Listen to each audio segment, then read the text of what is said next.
Hmm. Well, good morning. Welcome to Silver Creek Church. I'm glad to have another Sunday to talk about David together. Man, this has been an exciting series. We've been learning so much about his life. That there's more than just the stories we hear about a kid who took on a giant, and there's more to it. Before we dive into today's text about David, I want to talk a bit about what we were taught growing up. I don't know about you, but were you taught the golden rule when you grew up? You know the golden rule. Do unto others as you would have others do the rest. Do unto you. Yeah, do unto you. I think that was something that we were all taught. If you want to take me down just a touch, I feel like I'm a little bit hot, Jim. It feels like my microphone. I don't want to blast everybody out. But I feel like as kids, we were like taught, I know as parents, I've taught my kids, he hit me. Well, so what did you do? I hit him back. No, we don't resort to violence with violence. That's not how you solve anything, So as a parent, I've taught it to my kids. Don't, do. But they hit me first. Well, it doesn't matter. No, you don't. Violence doesn't fix anything. Don't do that. And we've taught that to our kids. But I think for ourselves, this is a great principle until we find ourselves on the other end of it. When someone's done something to us, how many of you guys have felt that way, right? When others do unto me, well, then the whole thing changes. It's like, well, then you do unto others as you would have others do unto you, or I do unto others as others have done unto you. Yeah, that I think that makes more sense to me when I'm in this situation right now, because they did it, and so now, I'm going to help them. They need to learn. If I do this, it'll get their attention. This will help them to finally get it that they should stop doing this to you. Maybe you're on the road, you're driving along, and somebody cuts your car off and they wave a gesture that doesn't make a lot of sense because only one of their fingers is up out the window, and your immediate feeling is, wait a second, I'm gonna, well, wait, pause for just a minute before you finish that sentence of I'm gonna, because you want to, I want to show him, I'll show her, how could they do that to me? I can't believe that. Maybe you're in a work situation. And maybe you have employees that work with you or that used to work with you who are really hard to work with.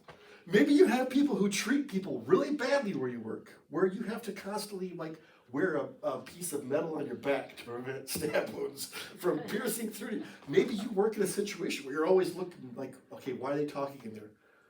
What's going on? You're always wondering what's happening, what's lurking around the next corner. And in that moment, it seems like the right thing to do is to give them what's coming to them.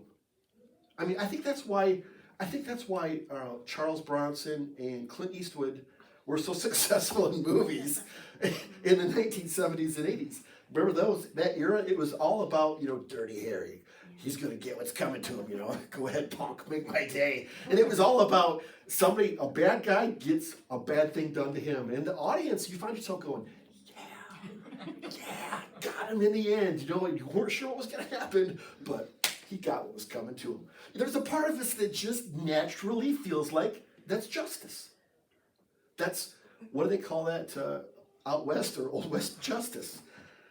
That's what they deserve because they did something and so something happened. Karma is a word that the world throws around. Karma came back to them. That was what they got. That's what they deserved. But what's really tough is when it happens to us and we can't take it out on the person that did it to us because they're a boss. So you can't just walk back in there and just go, well, right to your boss, you're like, so it builds up and it stores and you come home and somebody says something wrong to you as you walk in the door, bleh, it all comes out, and your family's going, okay, rough day today. And you're blasting the people around you. And I don't know about you, but I felt it before, and I get so mad at myself for doing that because we can't take it out on the ones who did it to us, so we're going to take it out on somebody else. Someone who we kind of feel like, well, it's safe because they'll forgive me. I can take it out on them. I can just let it loose at home because I'm safe here and no one's going to hold it against me. And so we let it go. I know I was at a place in my life, I was the previous job, I'm glad to say not this one, and I was facing extreme pressures, and I was working in a situation where I constantly had somebody questioning my, you're not doing enough, and I felt that all the time, and so it would just build up. And people would say things to me that they get away with, and I would not say anything back to them. And I'd come home and it was just stored up. It was pent up inside me. And my wife Rachel would say, you seem like you're on edge. That was her way of code word of saying, like, what's going on? You're on edge. And I would snap back quicker. Like my fuse was shorter. I would find myself, the kids would do something. What are you doing? And the kids were like, Dad, sorry. And I was just, my fuse was short. I was quicker. I was frustrated. I found myself ready, just like a shook up bottle of Coke, right? Just waiting for somebody to just pop it. Go ahead, because it's going to all over the place. And it happens more than you think. It happens to more of us than we care to believe. This happens in situations like men who are physically abusive to their wives, managers who are abusive to their employees, parents who tend to over-discipline their kids. In our minds, we would never do this. In our minds, we'd say, well, I would never allow that to happen to me.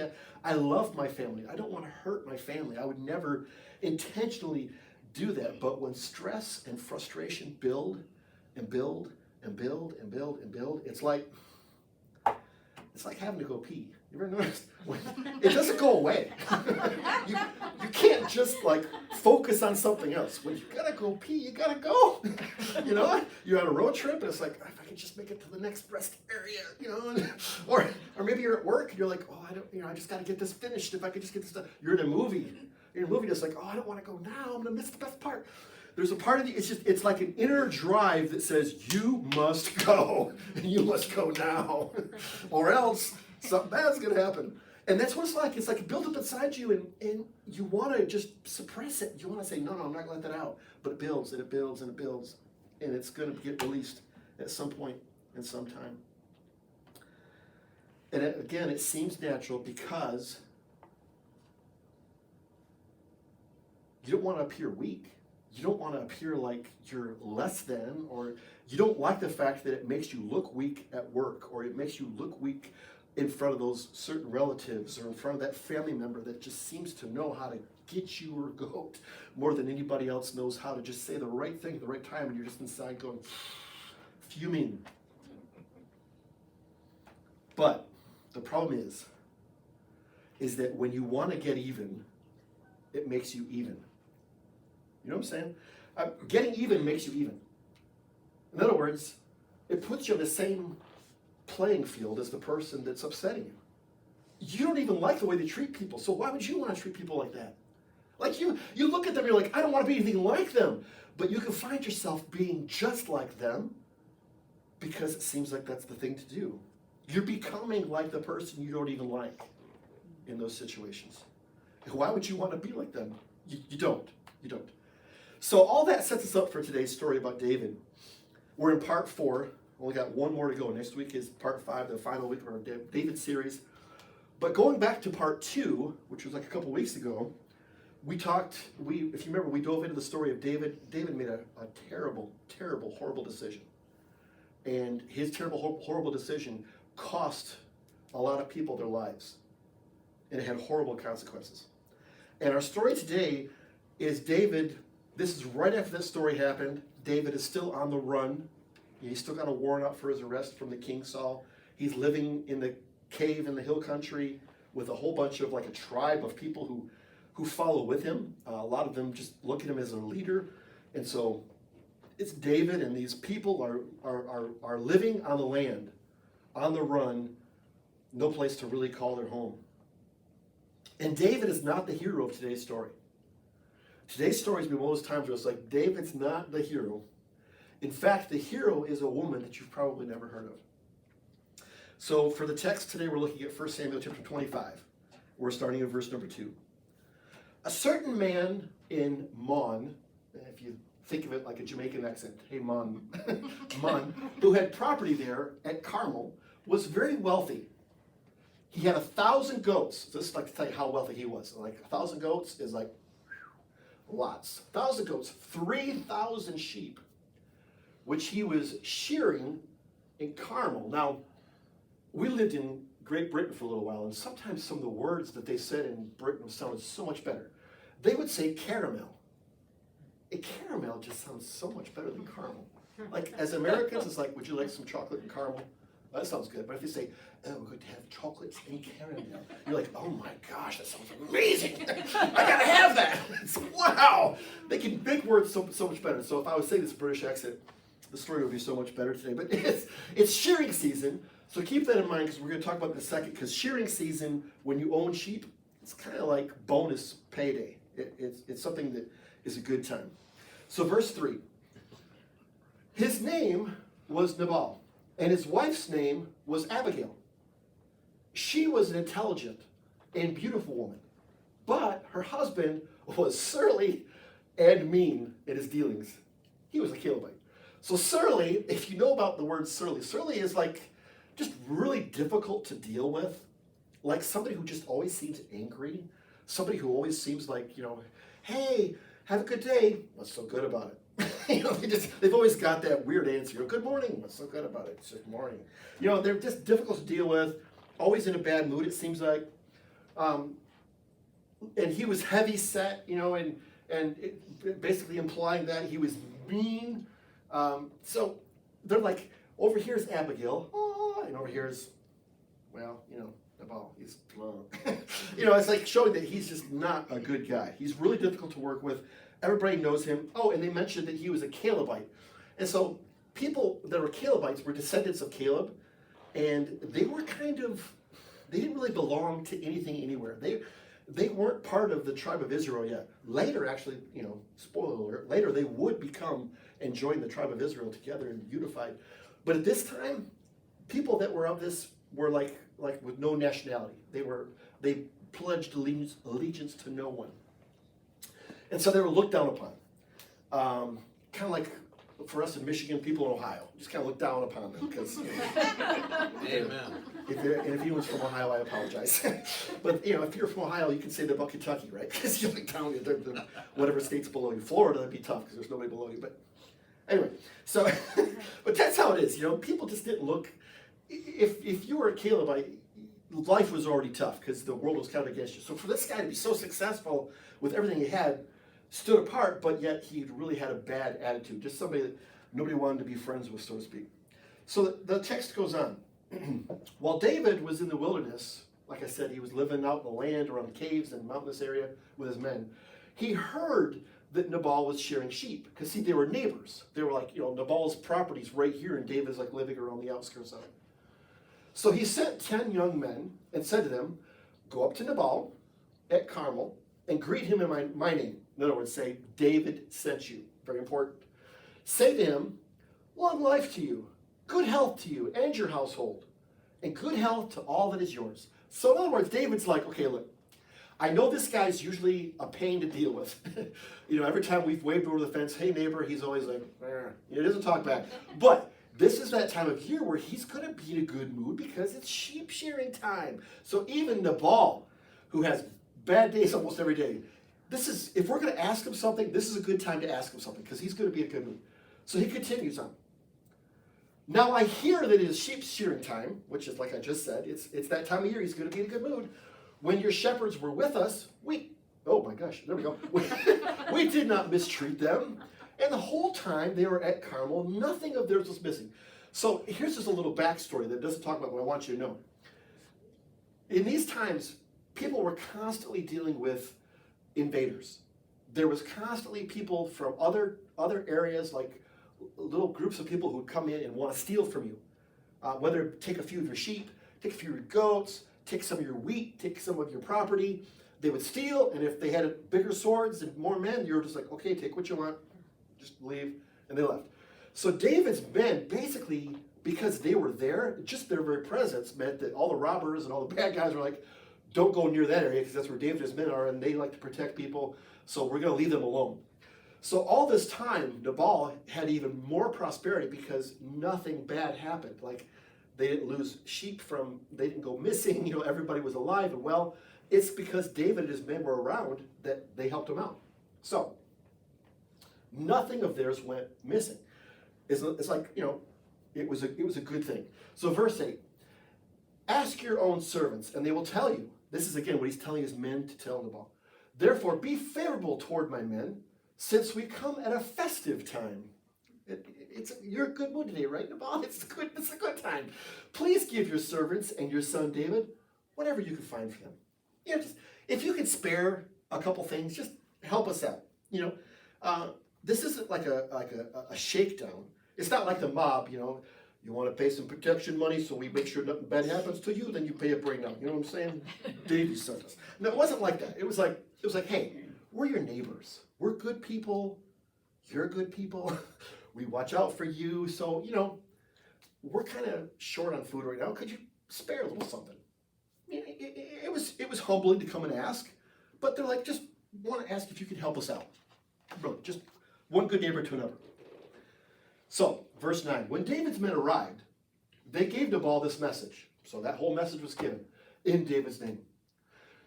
Then they waited, because it's like, okay, got it all out, said everything they need to say, and now they waited. A few minutes goes by. Nabal answered, "Who is this David? Who is this son of Jesse?" You ever notice they always talk about it? He's the son of Jesse. That's an interesting thing. Many servants are breaking away from their masters these days. When he said this, what he's saying is, I've heard that he served King Saul and that he's kind of out on his own and there's a warrant out for his arrest. He's an outlaw. So many servants are breaking away from their masters these days. In other words, I've heard of people who just kind of are running from the law or running from King Saul. So it's Nabal's way of saying, look, I don't owe him nothing because he's on the run. What's he going to do? He's not really too worried about it. David's men. Oh, wait, I should. Why should I take my bread? He finishes with this. Why should I take my bread and water and the meat I've slaughtered for my shearers, and the shearers being the people who worked for him as employees, and give it to the men coming from who knows where? Like, in other words, you guys don't really even have a home. You're just like vagrants. You're like all over the place. David's men turned around and went back. When they arrived, they reported every word. Now, before we continue, I got to say this, because have you ever had a bad day? We were talking about that earlier, right? Sometimes we've had a bad day. The text doesn't specifically say, but when you see how David responds, it's clear that something bad happened that day. Like, in other words, sometimes you get news and it's just come at a really bad time. Like, there's certain times when mom or dad might say, oh, don't ask dad right now. This isn't a good time. Let's wait till after dinner. Give dad some time to calm her. No, don't talk to mom right now. She needs some alone time. Leave her alone. She's got the bathroom door shut. Don't bother mom right now. We all know there's some times when we should just let things go because something bad has happened and they're already up to here. So we don't know what, but you'll find out here as we talk about David is on edge. So here's how David responds. David said to his men, each of you strap on your sword. Lock and load, boys. We're going in. So they did. And David strapped on his sword as well. So they're, it's like that quick. It's like, okay, load up. We're going to fight. We're going to kill them. We're going to kill them all. It's like, okay, so everybody's strapping their swords on. About 400 men went with David. More than enough to take care of anything that could be there. While 200 stayed with the supplies. So this isn't like a little group of like 15 or 16 people kind of camping in the wilderness together. This is 600. And they just mentioned the men. So there's going to be women and children and animals. So this is a pretty good sized group of people. And David is furious. He's had it up to here. And this was all it took for him to let loose. And now these people are going to get everything that's built up. Because here's what happened. Hurt people hurt people. Scared people hurt people. Hunted people hunt other people. Hurt people hurt people. And as David is riding along, they're getting on their horses and they're heading towards Nabal's property. He's rehearsing in his mind all the reasons why he's going to do what he's about to do, but there's a part that feels like maybe he should. But he's justifying why this is the right thing to do, like many of us do. Like he's telling himself, no, this is one of those times in life where this guy's got to get what's coming to him. And as he rides along, I'm sure he's saying to himself, I can't wait to get my hands on that pompous, rich son of a perverse woman. Remember that was something that Saul had said about, son of a perverse woman. He's got his whole sayings in his mind. I'm sure he's talking to himself. All the men are probably riding back a little further going, I don't want to be around David right now. I mean, it's just building and fuming. You know how that you can just let it build and build and build. Well, in verse 14, here's what happens. One of the servants told Abigail, Nabal's wife, that David sent messengers from the wilderness to give our master his greetings. But their master hurled insults at them. Yet these men were very good to us. They did not mistreat us. And the whole time we were out in the fields near them, nothing was missing. So the servants are confirming what David's men had said. In other words, everything they said was true. Like, they really have been good to us. They've helped us to be safe and to be prosperous. They continue, verse 16. Night and day they were a wall around us. The whole time we were herding our sheep near them. Now, Abigail, think it over and see what you can do. Because disaster is hanging over our master and his whole household. He is such a wicked man that no one can talk to him.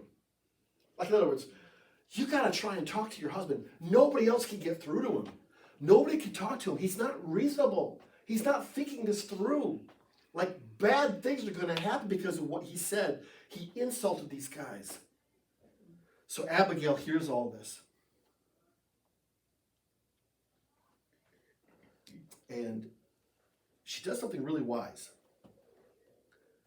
Because sometimes in an urgent moment, it seems like everyone's telling you what you should do, but then you kind of go, well, actually, no, I think I should do something else. So verse 18, Abigail acted quickly. She took 200 loaves of bread, 2 skins of wine, 5 dressed sheep, 5 measures of roasted grain, and that's about 60 pounds, 100 cakes of raisins, and 200 cakes of pressed figs, and loaded them on donkeys. So Abigail springs ready to action. She tells the servants, okay, gather this food together now. Get some donkeys, load them up, back them up to the back door and load them up, get things ready because I got to fix this. Then she told her servants, go on ahead. Like, just go. Just start. I'll catch up to you. But she did not tell her husband, Nabal. Now, as we all know, this kind of goes against some principles. I mean, aren't you supposed to tell your spouse everything? Aren't you supposed to, share everything going on all the time? But there are times when it's wise not to announce your intentions. It's not being dishonest. It's protecting each other. It's taking quick and precise action to protect the one that you care about, the one you love. Especially when she knows it's a situation where even if she says something, he's probably not going to do anything different. So she does one of these moments you've heard of where she's going to act and ask permission or ask forgiveness later. She's going to take action and just I'll deal with Nabal later. Right now I got to fix this. So verse 20, as she came riding her donkey into a mountain ravine, there were David and his men, 401 men coming towards you with swords. You can probably see the steam coming out of David's ears as he's leading the pack. And she's like, here she is with a few donkeys, with a few supplies. And she met him. What do you say at that moment? What could you possibly do to diffuse? Because have you ever tried to calm down somebody who's really ticked off, who's beyond, they've been building up for a long time? It's really hard to do. So and just to help us out, the scripture gives us a little bit of background as to what's going on in David's mind as he's approaching Abigail. Verse 21, David had just said to himself, it's been useless.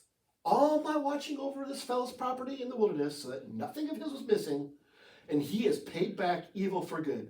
May God deal with David, be it ever so severely, if by morning I don't leave one male and all who belong to him alive. In other words, God help me because I'm going to take care of business. I am wiping them all out. Like, he was just saying that, and here comes, and he's about to meet Abigail. In other words, he is at the peak of, he has announced his intentions, and annihilation is on his mind. He was fully convinced and ready to act. Nothing could stop him now. So verse 23, when Abigail saw David, she quickly got off her donkey and bowed down before David with her face to the ground. It seems like the only thing smart to do in that moment. But that's strange. It's strange for a rich woman to do that, because in those times in that culture, if you were a rich woman, the last time you bowed down to anybody was before you got married. Like, in other words, since you've been married and you've taken the title and the property and the inheritance that you had as this person's wife, you are now in a position where you don't bow down to people. Servants serve you. And so I'm sure for the servants with Abigail, it's the first time they'd ever seen her do that. They never saw her bow down to anyone before. So all the servants are probably just like, what? You know, this is not usual. Verse 24, she fell at his feet and said, pardon your servant, my lord. Again, she's not anybody's servant. She doesn't owe anything, David. But she recognizes that she needs to take this position because she knows what's about to happen. And let me speak to you. Hear what your servant has to say. In other words, please, before you pull your sword out and just start going to town, let me just say a few things. Please, could you just let me talk? And because this was so odd, it got David's attention. Verse 25, please, pay no attention, my lord, to that wicked man, Nabal. He is just like his name. His name means fool. And folly goes with him. And as for me, your servant, I did not see the men my lord sent. In other words, don't kill me. I didn't even know the guys were there. Okay, so I'm not a part of this. My husband, he's not with him, okay? Have you ever, there's times where sometimes as a spouse, you need to step in and help your spouse in situations. Like, there may be times where you need to call the IRS and say, IRS, yeah, my husband just called you, and could you just ignore everything he said? He's kind of simple-minded. And, I know he was telling you, he called you, oh, sorry. No, I know that you don't live in a doghouse. But, you're like trying to make up for something because somebody just like let it fly. And this is her. She's trying to smooth over an offense that was majorly done in her family's name. And then it continues in verse 26. And now, my Lord, she continues addressing David as my Lord, as surely as the Lord your God lives, and as you live, since the Lord has kept you from bloodshed and from avenging yourself with your own hands, what she's doing now is she's treating David as if he's the man she hopes he becomes. She's treating him as if he's going to take the action she hopes he takes. That he shows mercy where she hopes he's going to show mercy. She treats him as she wants him to be, not as he is. Verse 26, may your enemies and all who are intent on harming my Lord be like Nabal.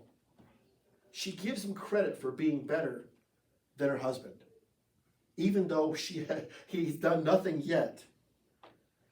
But she had heard how he spared Saul in the cave. Like, these stories had worked their way around legend throughout the country. Like, everybody talked about, did you hear about the time that David could have killed King Saul? He cut a piece of his robe to prove it, and he didn't do it. So David's reputation was ahead of him.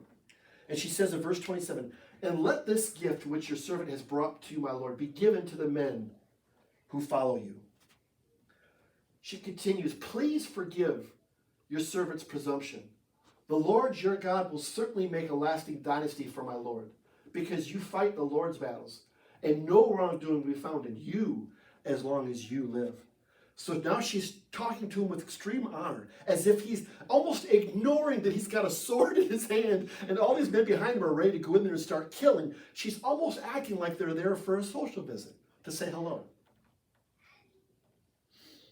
Verse 29. Even though someone is pursuing you to take your life, she's talking about King Saul. She knows King Saul is out for David, that he's a wanted man. The life of my Lord, the life of you, David, will be bound securely in the bundle of the living by the Lord your God. This word, bundle of your living, when you look that word up, what that is people in those times carried little satchels, little coin purses with them to put their most valuable possessions inside. Typically it was coins.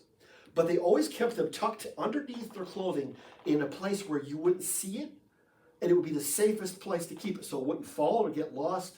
That was the safest place to put something that was valuable of yours.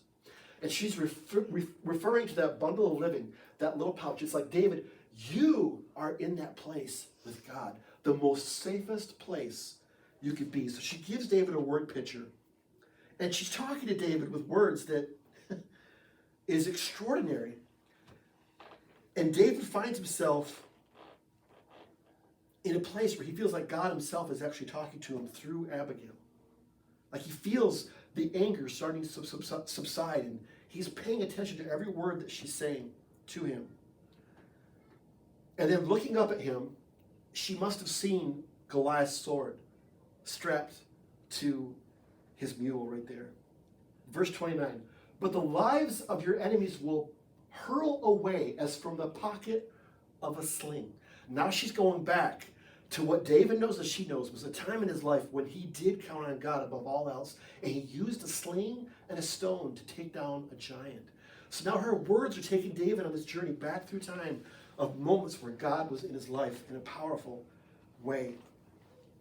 She knows what he's about to do, but she's hoping that she can help him to change his actions. What she's almost saying is, what story do you want to tell your children and their children when this is all over with?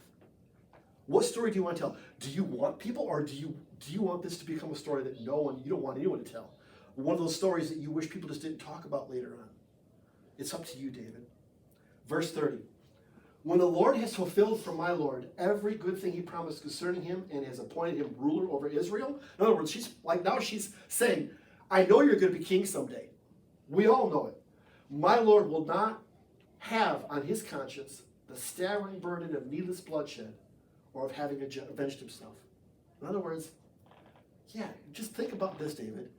You can know that you did the right thing. You spared people's lives, even when you didn't have to. And it wouldn't be on your conscience. Well, David's frozen in place by this moment, just listening to every word, like quiet, not saying a word, hanging on every word that she's saying. And she finishes with this. And when the Lord your God has brought my Lord success, remember your servant. Her last thing is, please don't forget about me. Which seems odd, right? Because she's a rich woman, but please don't forget about me. She pleads with David to never forget her. David comes to his senses. Coming to his senses, David probably looked around his men, looked around everything around him, and looked at Abigail, all the food and the donkeys. And here's what David said. David said to Abigail, praise be to the Lord, the God of Israel, who has sent you today to meet me. May you be blessed for your good judgment and for keeping me from bloodshed this day and from avenging myself with my own hands. He's repeating back to her what she just said to him, maybe with a little smile on his face, saying, and yeah, just like you said it, I really don't want to do this. He continues on. Otherwise, as surely as the Lord, the God of Israel lives, who has kept me from harming you, if you had not come quickly to meet me, not one male belonging to Nabal would have been left alive until daybreak. So he divulges his full intentions. He's telling her, had it not been for you, I was going to kill everybody. Wipe them all out today. That's what would have happened. I think next she handed David some of the food that she brought personally, like in other words, handed some to him directly. Verse 36. When Abigail went to Nabal, he was in the house holding a banquet. So she handed that to David. She left. She goes back home. And what is Nabal doing? He's having a party. He's having a clueless to what's happening just across the meadow by the old oak tree. Like she met, like just around the corner, just out of sight. She stopped this from happening. He's clueless to us. He's having a banquet like that of a king. Eat and celebrate, everybody. He was in high spirits and very drunk. So she told him nothing at all until daybreak, because she knows when somebody's drunk, there's no point in talking to them because they ain't going to remember anything anyway. So she just keeps it to herself, lets him go to sleep. Then in the morning, when Nabal was sober, his wife told him all these things. And his heart failed him. He became like a stone. He freaked out. Nervous breakdown, whatever you want to call it. But when she told him, hey, by the way, David was just, you know where the old oak tree is, just on the other side of the hill? He was there with 400 men with swords, and they were about to kill every one of us. Huh? Yeah, and I took the food with some donkeys and talked him down and talked him out of it. He's like, you know, Elizabeth, this is the big one. I mean, that's his moment. He's freaking out. He can't believe this because you would too if you realized you were that close to death. Because he was having a party. That's how clueless he was. So, verse 38, about 10 days later, Nabal died. David sent word to Abigail asking her to become his wife. This is one of those really good endings. And what did Abigail do? Verse 42. Abigail quickly got a donkey and attended by 5 female servants with David's mistress and became his wife. She did not hesitate. She was like, okay. So apparently there was a little love connection happening in the first part as well, I think. I think there was a little connection there. So this true story has 3 main characters. You've got Nabal, David, and Abigail. Nabal, he chose to live life giving evil for good. I mean, his thing was like the glass is half empty. I didn't get rich by giving it all away. You got to keep what's yours close to you. I don't care if they're in need. Keep it here. I'm not going to be generous. I'm not going to share. If people are nice to me, I don't care. Hey, I made that run. He's going to keep it all together just for him. David was about to give evil for evil. Because see, in these times in the Old Testament, that's how it worked. In the Old Testament times, eye for an eye, you ever heard that? That is scripture. That's a verse. People live that custom. If they do bad, you get to do bad back. With a vengeance if you want to. It's up to you. The amount is purely up to your discretion. But everybody was like, that's fair. That's just. That's okay. They had it coming. So David was just simply doing what everybody does at his time. And he'd probably done it before. Evil for evil. So David was predictable. Nabal was maniacal. But Abigail was remarkable. She treated good for evil. Like, in other words, she treated David as if he wasn't about to be evil. Because she could have done all that nice stuff, and David could have said, yeah, thanks, and just kept walking. Here's some food, but now we're going to take out. And she knew that. She did it anyways. It didn't guarantee success. It wasn't a plan that she had done before. So, this happened once before, I know what to do. No, this had never happened before. What do you do in this moment? And she did something that was way ahead of her time. Because in her time, you didn't treat people nice that were about to hurt you. You would treat them bad. You would defend yourself. If anything, she would have grabbed her servants when she heard this and said, let's go. I'm not crazy about the guy anyway. Let's get out of here, and then we'll come back after it's done. She could have done that. She had lots of options before her. But she chose to do the right thing and to be remarkable. And through her actions, she becomes the hero for our story. Jesus would begin a new way of living life that would turn the world upside down. And that's where we have the New Testament, the New Covenant. You had the Old Covenant where it was an eye for an eye. Now you've got the New Covenant. Jesus comes in. Abigail, ahead of her time, is treating people with that. But Jesus, who, by the way, was one of David's descendants, would come on the scene and he would change everything and turn it upside down. Peter, who saw Jesus crucified, who saw Jesus beaten and tortured, wrote words of encouragement to persecuted Christians who were being unjustly treated. In 1 Peter chapter 3, verse 9, Peter says, do not repay evil with evil or insult with insult. Because the Christians in that time, like this is after Jesus had died on the cross, it was tough on the Christians of the early church. They were hunted down by people who said, it's just a thing. It's going to go away. This Christianity, it's just, watch, it's going to fade away. 1,000 years, they'll never even heard of this Jesus guy. That's what they thought. That's what they thought back then. They thought, it's just a little cult. It's just going to go away. They didn't realize that, no, you were part of history-changing moments right now. And so they didn't think this was going to go on. And Peter's trying to encourage Christians with this. He's saying, don't repay evil with evil or insult with insult. We know that that's what people expect. We know that that's what people do. We know that that's how life is lived. You, eye for an eye, you give them what they give back. But he goes on to say, on the contrary, repay evil with blessing. In other words, you could be saying, okay, fine. All right, so the next time that person that I know is really bugging me and I want to really get him back, the next time I do something, I'm just going to ignore it. And I've given my son this advice sometimes. Just when somebody's being mean to you, just ignore them. But what Peter's saying is, don't just ignore them. Don't just say nothing. He's saying, repay evil with blessing. In other words, give them something nice. If somebody's picking on you, take them a Dairy Queen free Blizzard coupon. Because ice cream makes everybody happy. Give them something. Do you know what will happen? They'll be like, you will stand out in that crowd. The whole office will be talking about, did you hear what Rachel did? Yeah, no, Mary, how she was always honored? She gave Mary a free Blizzard coupon. She did what? She did. And then the boss came up and started chewing her out. You know what she did? Well, no, what she did? She smiled and just gave him a $5 bill and said, lunch is on me. Who does this? This is craziness. It's going to get talked about because it's remarkable. It stands out. It's not what people expect for us to do. The verse continues, because to this you were called, so that you may inherit a blessing. It's not because it's just a nice thing to do. It's not because, if you want to stand out.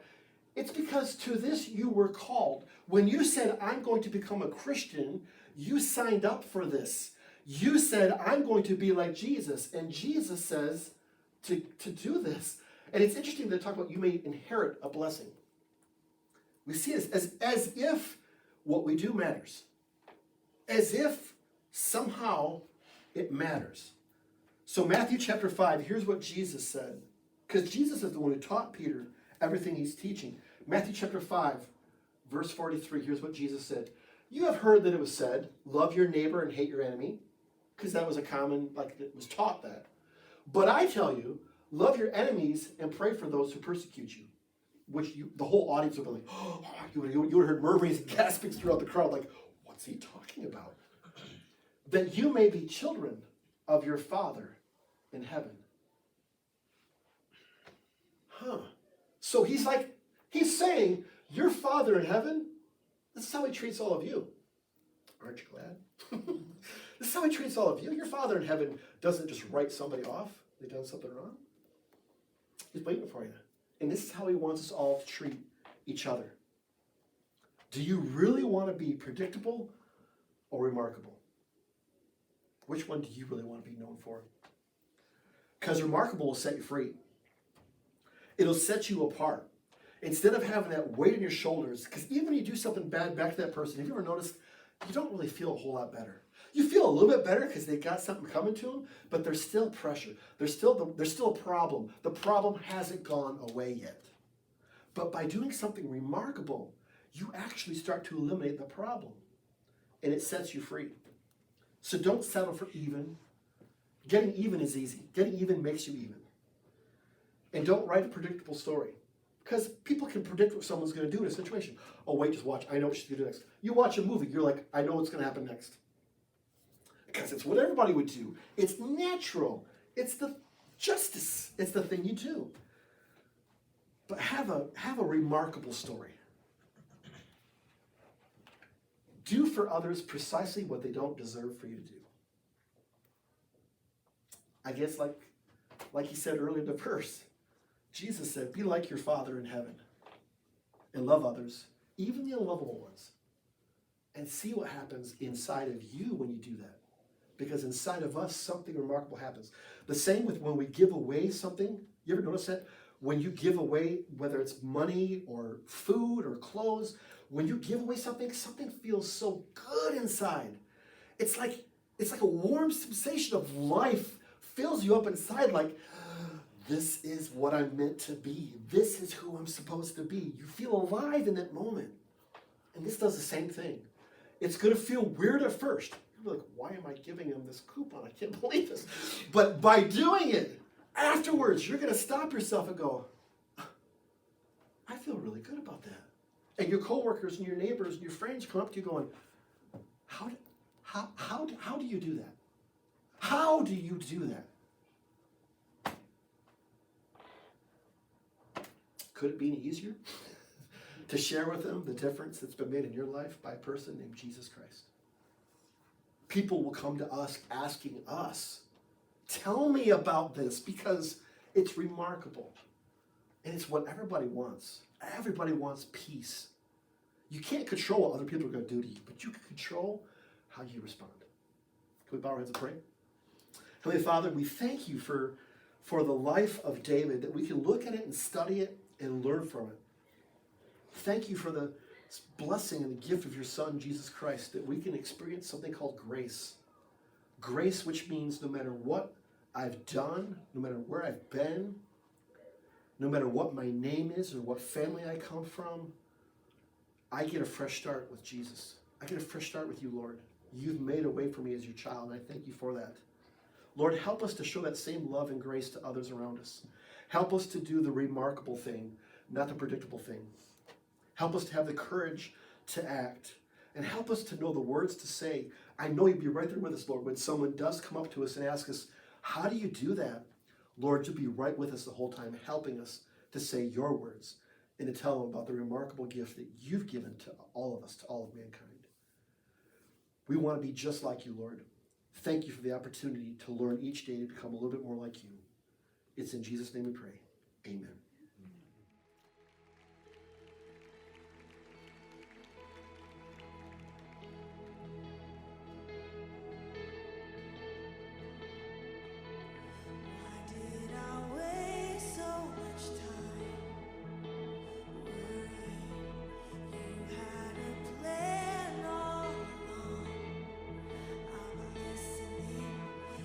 Made a way out of deserts and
our defender, that you fight every single battle for us. Lord, today we choose to trust you. We trust you in the midst of every single circumstance.